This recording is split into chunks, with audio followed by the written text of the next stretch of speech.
সিংহাসন হারিয়েছেন আগেই, এবার কি তবে নিজের তৈরি দলটাও খোয়াতে বসেছেন অগ্নিকন্যা?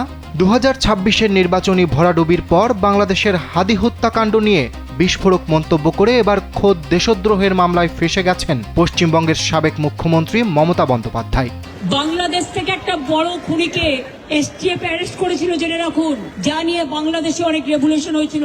এককালের অপ্রতিরোধ্য নেত্রীর এমন করুণ ও কোণঠাসা পরিণতিই এখন ভারতের রাজনীতির সবচেয়ে বড় টক অব দ্য টাউন।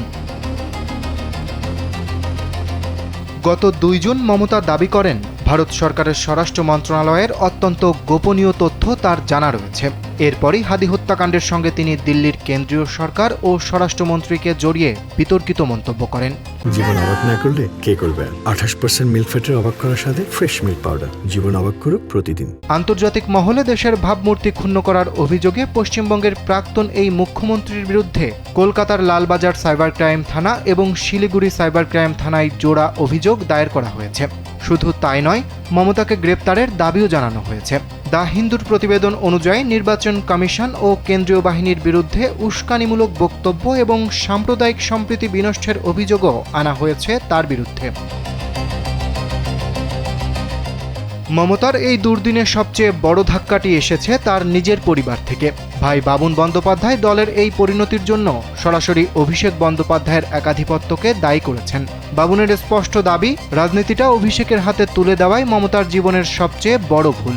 এদিকে বিধানসভায় এখন তৃণমূলের মাত্র 78 থেকে 80 জন বিধায়ক অবশিষ্ট আছেন, যার মধ্যে 1/4 মমতার ডাকা বৈঠকে যোগ দিচ্ছেন না।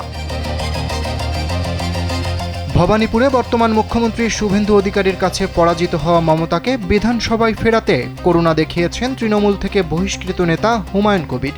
মুর্শিদাবাদের রেজিনগর আসনটি মমতার জন্য ছেড়ে দেওয়ার প্রস্তাব দিয়ে তিনি খোঁচা মেরে বলেছেন, মমতা নন্দীগ্রাম বা ভবানীপুর থেকে লড়লে জিতবেন না, তবে আমি ছেড়ে দিলে তিনি জিততে পারেন।